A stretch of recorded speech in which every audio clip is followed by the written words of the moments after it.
So thank you for coming down and obviously supporting the Roots Festival event. It's lovely to have you because you're such a talent as well. Want to know a little bit more about you, and obviously Harry did tell me that you have wrote music for the Nativity film, so give us a bit more background, please. Well, I am a film editor.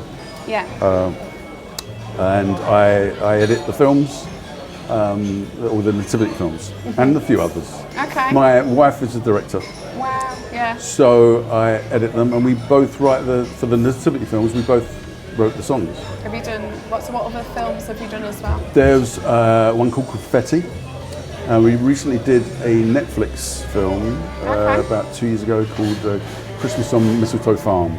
Okay, so when does that come out? That came out last already. Christmas. Okay, yeah. I'll have to have a look for or that the Christmas then. before, yeah. Okay, very good. And in terms of your own original music, where has it all started from? So when did you first start writing your own material? I suppose when I was very young, when I first 14, 15 really. Wow, so a very long time. Yes, yeah. Unlike me. Only just started. And but it's a great, I still write. I still write a song. I don't write a song, but I think about writing songs. I don't all the time. It's and something that's. Is it pen, paper, or voice recordings? No, what sort it's of methods just do you use? in my head and a guitar. Yeah. And it's a therapy. That's what it is. Yeah. So it's a therapy to write down something. Like the Amy Winehouse song that I started with. That came out of just after. I wasn't a big fan, but after her death, when her music came on the radio, I had to turn it off when it came on the radio. I was so annoyed that she died. It seemed like such a waste, and I kind of like thought of it as she had this spark, and she wasted, and that's where it came from. But it wasn't the spark of being famous; it was the spark of creating. Yeah. I think she had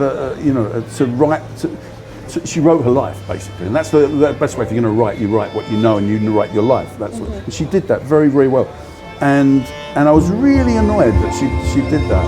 Yeah. Like, It will. Obviously, the next act is starting up now, so we will still get picked up we've because got we've got our mics. We've got a bit of nice background music starting, so we'll keep very rolling. nice. Yeah, it's lovely. So, obviously, have you watched the Amy Winehouse film? What do you think of that? I watched the documentary. Yeah. I haven't watched the actual Amy film, but I did watch the documentary, and I thought there was one really relevant point, and that was, I think, when she won a Grammy, and she couldn't go to America because of drugs. So she was in some venue somewhere, and she'd been sobering up, and she won a few Emmys, a few Grammys, I think. And she spoke to a friend and said to a friend, it doesn't mean anything now I'm straight. Yeah. And it occurred to me that it shouldn't mean anything to you whether you're straight or on substances. Yeah. It's the act of creating that should have been the love. Do you know what I mean? That's the spark. That's the spark, and that's what she just writing and recording and doing that and then performing. That was the joy. Any kind of awards mean nothing. Yeah. In the mind of a true artist, you just want to create. Yeah. So obviously, it sounds like that her stories had a big effect on you. With your own songwriting, does she influence that a little bit as well? I think writing your life. I think that's what not exactly what you do, but what you observe.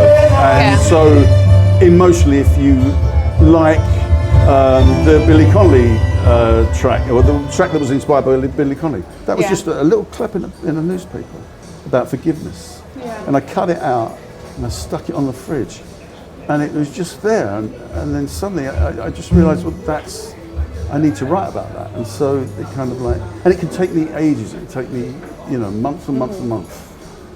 Just as words come, as lines come, and I just take my time and just enjoy the process. So do you have any songs that are out now as well, that are on Spotify or no, recorded yet? There might be. Are you planning to there do might so? be. Do you know what I did? I did have someone I can't remember. But I took them down. I couldn't. Oh, okay. It's kind of, so you put them out there and then took them down? Yeah, it's Any just, reason for that, or? I don't know. It's just it's. Yeah. Are you like me, and when you hear your own voice, you don't like it? I don't. Do you know what? I don't. I don't mind. sometimes. I can listen to myself when I'm playing live. Yeah.